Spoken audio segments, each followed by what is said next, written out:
每天上班塞车是不是很困扰？赶时间的时候，除了普通的计程车，还有 Uber 可以选择之外，今天来跟大家介绍5种特殊的计程车，不止帮你省时间，还要带你飞上天。第一个 Waymo 无人驾驶，大家听过无人驾驶计程车吗？如果是台湾引进的话，你敢搭吗？Waymo 呢是一间研发自动驾驶汽车的公司，那它的母公司呢是 Alphabet。AKA Google 的母公司。那 Waymo 呢，早在2017就已经开始提供商业化的自动驾驶服务哦。目前呢，已经可以在美国的旧金山还有凤凰城地区搭到，而且不久之后，各位也可以在洛杉矶啊，或者是德州的奥斯汀地区看到 Waymo 的计程车哦。那他们的服务呢是24小时全年无休的，没有错，机器人就是不需要休息嘛。这样子以后计程车司机会不会消失啊？而且上次我在 Instagram 介绍这个 Waymo 无人驾驶，有人就跟我说，有些民众会在美国把它当成行动跑房，是特别刺激还是怎样？那其实除了计程车之外呢，未来也有可能会有自动送餐服务哦，听起来还蛮合理的。那目前多数民众对于这个 Waymo 无人驾驶计程车的反应，大多都是觉得很酷，但是因为无人驾驶，所以吓到不少路人，因为它的方向盘就是会自己转，就还蛮恐怖的。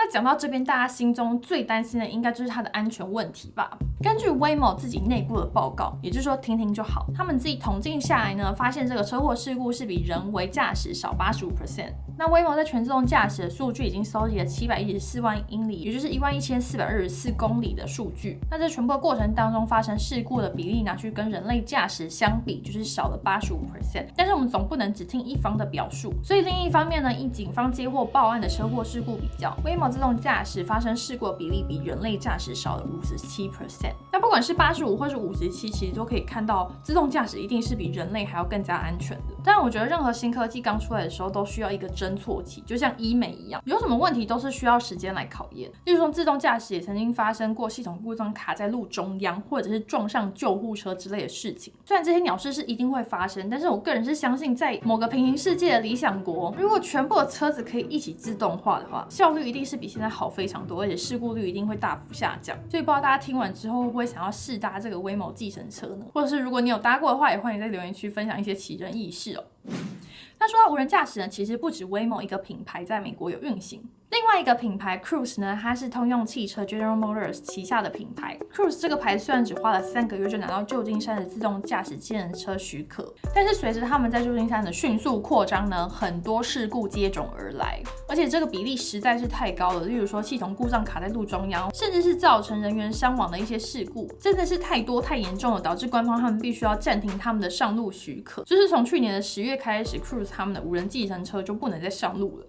那关于这件事情，其实我立刻想到的是 Google Map， 因为大家想想看 ，Waymo 它跟 Google 是亲兄弟哦。Google Map 他们已经搜集多少年的这些路况资料，还有驾驶人的习惯，根本就是赢在起跑点啊！就是说，他们立刻就可以知道说哪些点是很容易发生车祸，然后可能车子要减速啊，或者是哪边人流很多，他们必须要开慢一点。所以现在其他公司想要追上这个无人驾驶的服务，真的要花很大的力气，而且要非常小心，不然就弄出人命。但是平心而论，我自己是比较希望赶快出现一个比较有力的 Waymo 的竞争对手，就是不要让 Google 还有 Waymo 太嚣张，就是有竞争才会有进步啊。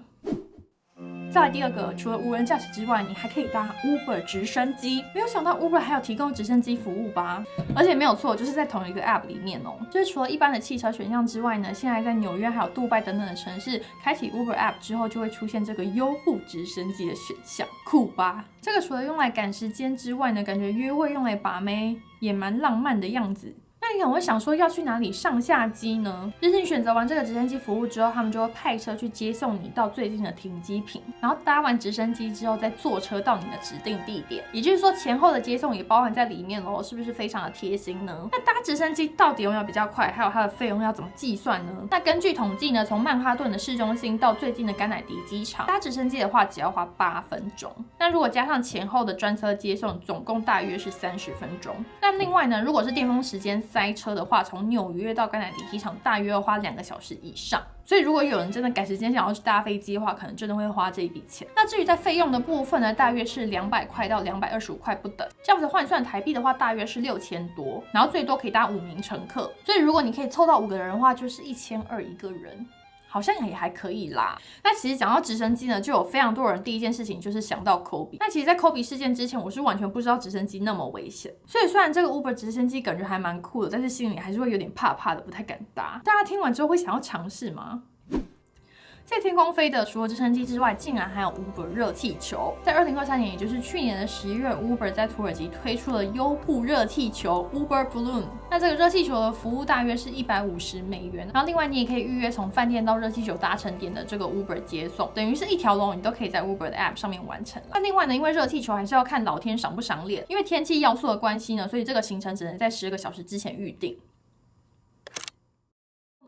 Uber 海陆空都没有要放过，你听过 Uber Boat 吗？没有错，就是搭船服务。在2020年的8月呢，他们在英国推出了这个泰晤士快艇的水上服务。你只要在搭船点扫描 QR code 就可以登船。但在英国呢，有24个码头可以选择哦，就可以依照你自己的位置选择上船还有下船点，这样子就可以快速的在伦敦游船观光喽。那另外欧洲的部分，希腊某些地区也可以选择这个 Uber 的快艇服务，而且以前竟然还出现过潜水艇体验。那其实这样看下来呢，不难看出 Uber 他们就是结合当地的特殊交通方式，然后像我们这些普通的观光客到当地就可以直接用我们现有的 Uber App 去操作，然后价格你也可以马上看到，就会比较安心。像是 Uber 他们去年在希腊的米克诺斯岛也提供了包船服务，这个包船服务最多可以载8名乘客，然后你就可以搭乘快艇在不同的岛之间度假跟观光，感觉就会还蛮奢华惬意的。